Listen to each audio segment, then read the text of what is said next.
आवाज़ की दुनिया के दोस्तों, कैसे हैं आप लोग। मैं उम्मीद करता हूं कि आप लोग अच्छे होंगे और अपनी ज़िंदगी का निर्वहन बड़ी खूबसूरती के साथ कर रहे होंगे, जिसमें आपके लिए निगहबान होंगे ईश्वर, अल्लाह, वाहेगुरु और जीसस। आइए आज हम बात करते हैं फिल्म काला पत्थर की, जो कि प्रदर्शित हुई थी 1979 में 1979 जो भी है।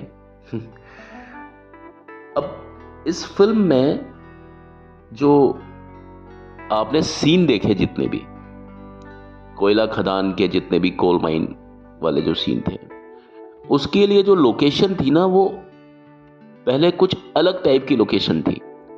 वो एक्चुअल में वो लोकेशन थी नहीं जो आपको आज की तारीख में फिल्म देखने पर महसूस होती है या जो दिखाई देती है।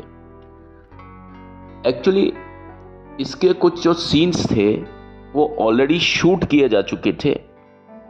एक जगह है, उस जगह का नाम है गिदी, जो कि रांची से लगभग 1 घंटे की ड्राइव पर मौजूद है। वहां पर ऑलरेडी उस चीज की शूटिंग शुरू हो चुकी थी। इससे पहले यश चोपड़ा ने इस फिल्म के लिए, जो कोयला खदान के लिए क्या सीन मुनासिब होंगे, उनकी लिस्टिंग की, जैसा कि लोग करते हैं, जो फिल्म मीडियम को जानते हैं वो समझते हैं उन सारी चीज़ें, तो रेकी की गई और शूटिंग के लिए करीब उन्होंने 6-7 जगहों का दौरा किया और फाइनली उस जगह को फाइनल करके, मान करके वहां पर सब कुछ, अपनी पूरी यूनिट को वहां उतार दिया गया। शत्रुघ्न सिन्हा साहब, जो कि अपनी लेट लतीफी के लिए जाने जाते थे और जो कि दोपहर से पहले कभी भी सेट पर नहीं आते थे,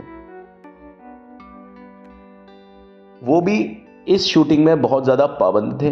लेकिन एक बात बताई जाती है शत्रुघ्न सिन्हा के साथ में, कि वो जब आते थे ना, तो अपनी शूटिंग को बहुत कम समय में निपटाते थे। 8-8, 9-9 पेजेस के डायलॉग वो देख करके बस पकड़ा, देखा और स्क्रिप्ट वापस। और क्या मजाल की डायलॉग में कॉमा, एक फुल स्टॉप का भी कहीं कोई फर्क आ जाए। ये कमांड था शत्रुघ्न सिन्हा साहब का। तो शत्रुघ्न सिन्हा साहब भी इस फिल्म में जब शूटिंग पर आते थे तो बहुत ज्यादा पाबंद थे, समय पर आते थे। और जैसा मैंने आपको बताया कि यश चोपड़ा ने पूरी तलाश वलाश पहले शुरू कर दी थी कोयला खदान के लिए, और रांची जगह थी, जैसा कि मैंने अभी आपको बताया। तो जब उन्होंने वास्तव में इस फिल्म को शूट किया तो उनके साथ में कई ऐसी प्रॉब्लम्स आई जो कि बहुत बड़ी दिक्कतें थी। बिहार की अनियंत्रित भीड़ उस लोकेशन पर पहुंच जाती थी, और आप समझिए जब भीड़, जब हजारों की तादाद में हो तो कितना मुश्किल होता है प्रशासन के लिए भी। और उस जगह पर कोई वेंटिलेशन की या कोई बुनियादी सुविधाओं की कमी थी। जो भी कुछ एक एक्टर एक्ट्रेसेस को जो कुछ सुविधाएं चाहिए होती हैं, वो सुविधाएं वहां नहीं थी। और ज्यादातर बिहार के जो लोग थे ना, अपने पसंदीदा जो कलाकार थे, शत्रुघ्न सिन्हा, जो कि वहीं की जमीन से सरोकार रखते हैं। शत्रुघ्न सिन्हा बेसिकली बिहार से ही है। तो अपने पसंदीदा उस कलाकार को देखने के लिए, शत्रुघ्न सिन्हा को देखने के लिए, वो सारे लोग हजारों की तादाद में पागलों की तरह जमा हो जाते थे। और फिर शूटिंग नहीं होती थी, फिर वहां कुछ और ही होता था। अपने बिहारी बाबू के दर्शन के लिए, लोगों को नियंत्रित करने के लिए पुलिस को कई बार हवाई फायर तक करने पड़ते थे। आखिरकार जब यश चोपड़ा ने ये सारी चीजों को देखा तो उन्होंने महसूस किया कि ये तो बड़ी दिक्कत हो जाएगी। तो उन्होंने इस आइडिया को, गिद्दी वाले आइडिया को बिल्कुल ख़त्म कर दिया, इसको कैंसिल कर दिया और दोबारा से इन सारे सीन्स को शूट किया, रीशूट किया। और वो जगह जो थी वो थी एक जगह हुआ करती थी, उसका नाम था लोनी फार्म। लोनी फार्म कहाँ था? पूना में, आज भी है। लोनी फार्म पर ही इस फिल्म के जितने भी कोयला खदान के जो सीन है वो वहाँ के हैं।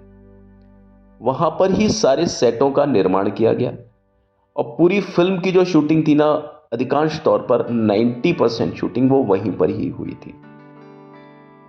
किसी भी विशेष प्रभाव का वहां पर उपयोग नहीं किया गया था, कोई स्पेशल इफेक्ट कोई नहीं डाले गए थे। जहां तक टेक्निकल एस्पेक्ट की बात मैं कहूं, सारी फिल्म जितने वाइटल, जितने क्रूशियल, जितने एक्टिव सीन थे वो उस जगह पर शूट हुए थे। एक जो बहुत बड़ी समस्या थी ना, वो उस पॉइंट पर शुरू हुई थी। एक सीन था उसमें, आपने देखा होगा कि उसमें अंडरग्राउंड कुछ सीन फिल्माए जाने वाले थे। तो प्रॉब्लम तब हुई जब यूनिट को फिल्म सिटी के सेट पर कुछ अंडरग्राउंड सीन, यानी ये जो अंडरग्राउंड सीन थे ना, ये फिल्म सिटी में शूट हुए थे।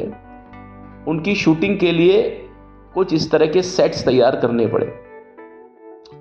तो उस समय बाढ़ का एक सीन दिखाना था, जहां पर पानी जो होता है ना, वो माइंस को तोड़ करके माइंस के अंदर आता है और जब पानी फूट करके जब बहुत तेजी से धां से जब एकदम से पानी का पूरा, जिसको बोलते हैं ना अपन स्प्लैश, छपाका जब बहुत दूर तक जाता है, यानी पूरा जो पानी के टैंकर्स जब मतलब आप समझिए करीब इसमें 40-50 टैंकर पानी का यूज किया गया था इस सीन। आप समझिए जब इन पूरे टैंकर्स को जब पूरे फ्लो में डाला जाएगा तो कितना ज्यादा, मतलब जिसको बोलते हैं ना, पानी का प्रेशर कितना तेज होगा। जब हम किसी के ऊपर एक बाल्टी पानी जब छपाक से डालते हैं तो क्या हालत होती है उस व्यक्ति की।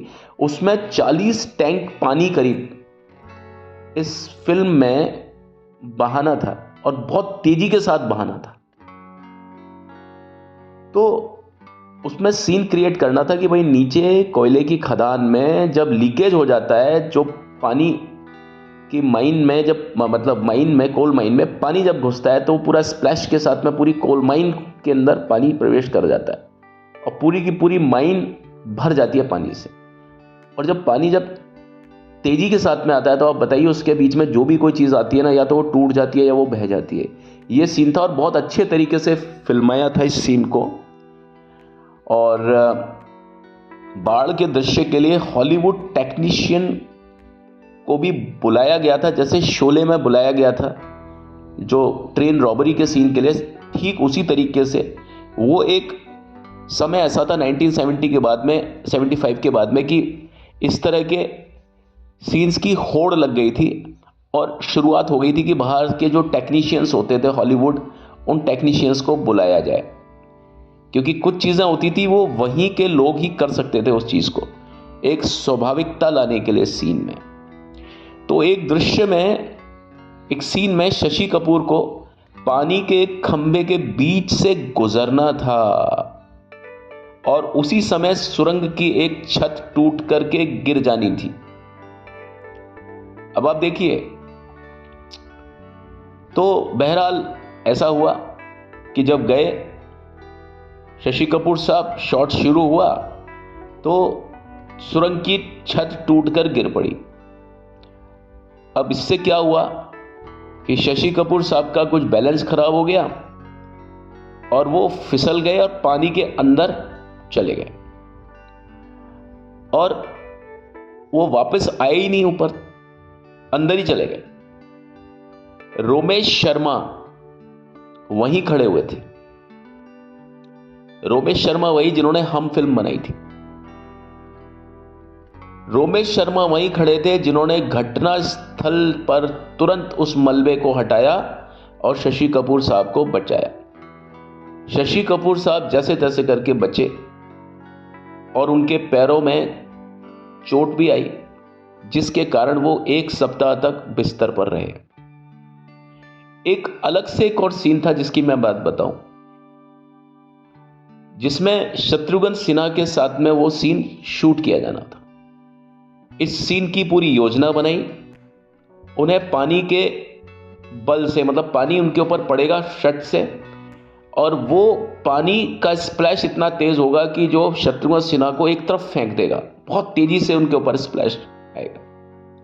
तो खदान के उस पार शत्रुघ्न सिन्हा के ऊपर पानी पड़ेगा और शत्रुघ्न सिन्हा उड़ते हुए एक तरीके से फ्रेम से बाहर चले जाएंगे।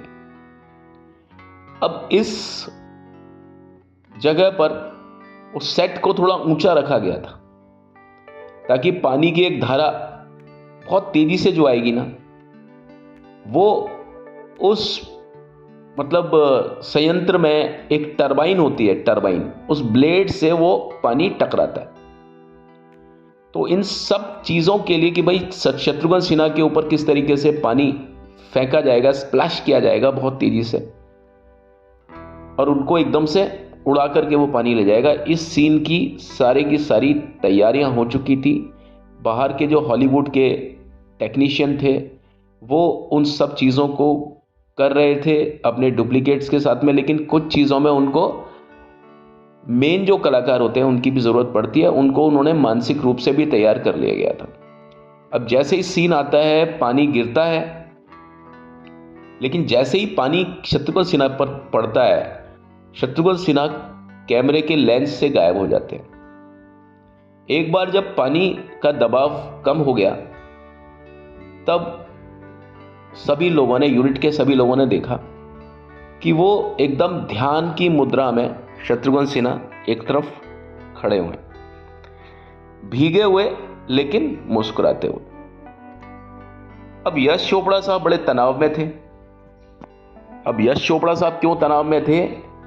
क्योंकि यही सीन अमिताभ बच्चन को भी इसी तरह से शूट करना था। बहरहाल अमिताभ बच्चन पर भी पानी की बौछारें बहुत तेजी के साथ पड़ती हैं, और आप समझ लीजिए 40 टैंक पानी था, करीब 40 ट्रक के जो टैंकर्स होते हैं ना, वो पानी पड़ने वाला था। तो पानी की जो बौछार थी ना, वो अमिताभ बच्चन पर भी पड़ने वाली थी। इस सीन के लिए करीब 8 दिन तक कुछ इस तरह की चीजें हुई, कुछ ऐसी स्थितियां पैदा हुई, पूरा इसके ऊपर काम चला। तो जब ये सीन हुआ तो पहली बार में बच्चन साहब नजर नहीं आए। वही हुआ था कि वो कैमरे में आए ही नहीं वो। तो बच्चन साहब ने झिझकते हुए थोड़ा सा बोला कि क्या हम इस सीन को दोबारा से कर सकते हैं? अब उन्होंने कहा तो सभी लोग सहमत हो गए कि ठीक है, इस सीन को दोबारा से करते हैं। लेकिन अमिताभ बच्चन ने एक सुझाव दिया कि दीवार से टकराने के बाद में अगर वो पानी के खिलाफ एक स्ट्रगल करना शुरू कर दें तो वो चीज ज्यादा सुरक्षित रहेगी, बजाय इस चीज के कि वो पानी के फ्लो में बह जाए, और वो चीज स्क्रीन पर भी अच्छी लगेगी। यानी अगर कोई पानी आप पर डाल रहा है, पानी आप पर तेजी से पड़ रहा है, मतलब पड़ रहा है, और आप क्या करो कि आप उसके खिलाफ स्ट्रगल करो, तो वो सीन अच्छा लगेगा। यूनिट के लिए ये एक अजीब सी बात थी। वो इसलिए नहीं कि इस सीन में कहीं कोई प्रॉब्लम थी, लेकिन इस सीन को शूट करते समय एक संक्रमण होने का खतरा हो सकता था, क्योंकि पानी मुंह में जा सकता था और वो पानी साफ नहीं होता। तो पानी जब मुंह में जाता, काफी सारा पानी, तो उससे इन्फेक्शन होने की प्रॉब्लम हो सकती थी, और अमिताभ बच्चन को वैसे ही बहुत ज्यादा दिक्कतें थी। लेकिन जब इस सीन को किया गया तो बहुत अच्छे तरीके से किया गया। आप इस सीन को देखिएगा, अमिताभ बच्चन के ऊपर जब पानी वानी पड़ता है तो वो स्ट्रगल कर रहे हैं उस पानी के लिए, पानी के खिलाफ। लेकिन जब ये सीन जब बन करके जब तैयार हुआ, जब ये सीन शूट हो गया, उसके बाद में यश चोपड़ा बहुत ज़्यादा खुश थे, क्योंकि उन्हें पता था कि उनके अभिनेता यानी अमिताभ बच्चन ने एक ऐसा सीन किया है जो कि मौत को मात देने वाला सीन था, और वो बड़ा ही खतरनाक सीन था कि अगर इसमें ज़रा से भी अमिताभ बच्चन के हाथ छूट जाते तो अमिताभ को बहुत गहरी चोटें आ सकती थी। बाद में सलीम जावेद साहब भी इसका जो प्रोजेक्शन था, यानी ये सीन स्क्रीन पर कैसा लगता है, उसके परिणाम को देख करके बहुत ज़्यादा खुश थे। और जैसा कि ज्ञातव्य है कि अमिताभ बच्चन ने इसमें विजयपाल नाम के कैरेक्टर की भूमिका निभाई थी, और जिनकी चुप्पी लोगों के शब्दों से कहीं ज़्यादा बोलती है, क्योंकि इस फिल्म में अमिताभ बच्चन ने बहुत कम डायलॉग बोले थे, बहुत ही कम डायलॉग्स में उन्होंने वो बातें कह दी थी कि जो लोग बाग बहुत सारी बातों को कह करके भी प्रदर्शित नहीं कर पाते थे। ऐसा इसलिए था क्योंकि उनका कैरेक्टर था, वो एक बदनाम मर्चेंट नेवी के कैप्टन थे जिन्हें कोर्ट मार्शल किया गया था, और ये जोसेफ कॉनरैड का एक उपन्यास था लॉर्ड जिम। उनका जो कैरेक्टर हुआ करता था, वो लॉर्ड जिम का जो कैरेक्टर था वो अपराध बोध से ग्रसित था, तो उस कैरेक्टर से मिलता जुलता ये कैरेक्टर विजयपाल का इस फिल्म में दिखाया गया था। बहरहाल ये वो किस्सा था जिसमें अमिताभ बच्चन की जान जाते जाते बची थी, क्योंकि वो सीन नहीं करते थे ये लोग उस सीन में जान डाल दिया करते थे। और अमिताभ बच्चन ने अपने कई सीन, जितने भी स्टंट के जो सीन होते थे ना, ज्यादातर बताते हैं अमिताभ खुद ही करते थे अपनी तरफ से। एक फिल्म थी जिसका नाम था सुहाग, तेरी रब ने बना दी जोड़ी। उस फिल्म में भी एक हेलीकॉप्टर का एक सीन था, हेलीकॉप्टर से लटकने का सीन। अब यकीन मानिए वो सीन किसी डुप्लीकेट ने नहीं किया, वो सीन खुद अमिताभ बच्चन ने किया है। और उसी तरीके से एक सीन था जो फिल्म दोस्ताना से, वो भी एक हेलीकॉप्टर का ही एक शॉट था, जिसमें चलते हुए हेलीकॉप्टर से ट्रक पर छलांग लगाने का एक दृश्य था। ये दोनों सीन अमिताभ बच्चन ने खुद नहीं किए। जब अमिताभ बच्चन से कभी भी पूछा जाता था, या आज भी पूछते हैं, तो उन्हें ऐसा वो जवाब यही देते हैं कि उन्हें ये करना बहुत अच्छा लगता था, बड़ा रोमांचकारी लगता था, इसीलिए वो इस तरह के सीन्स को करते थे। बहरहाल आज के वीडियो में सिर्फ इतना ही। अगले वीडियो में अमिताभ बच्चन के कुछ और अच्छे ऐसे किस्से कारनामे मैं आपके सामने लेकर के अक्सर आता रहता हूँ। मैं एक और किस्सा आपके सामने लेकर के आऊँगा, कई किस्से, एक और किस्सा, उसके बाद कई किस्से जो कि हो सकता है आपने कभी सुने ना हो। चलिए आज तो चलता हूँ, लौट करके मिलता हूँ, पर चलने से पहले प्लीज़ प्लीज़ प्लीज़ मेरे चैनल को लाइक शेयर सब्सक्राइब ज़रूर कीजिए, बेल आइकन को ज़रूर दबाइए, मेरे चैनल को प्लीज़ सब्सक्राइब ज़रूर कर दीजिए, मेरी आपसे प्लीज़ रिक्वेस्ट है। Thank you. आप सभी मेरे भगवान हैं अगर मैं आपका भक्त हूँ तो। Take care, have a nice time, bye.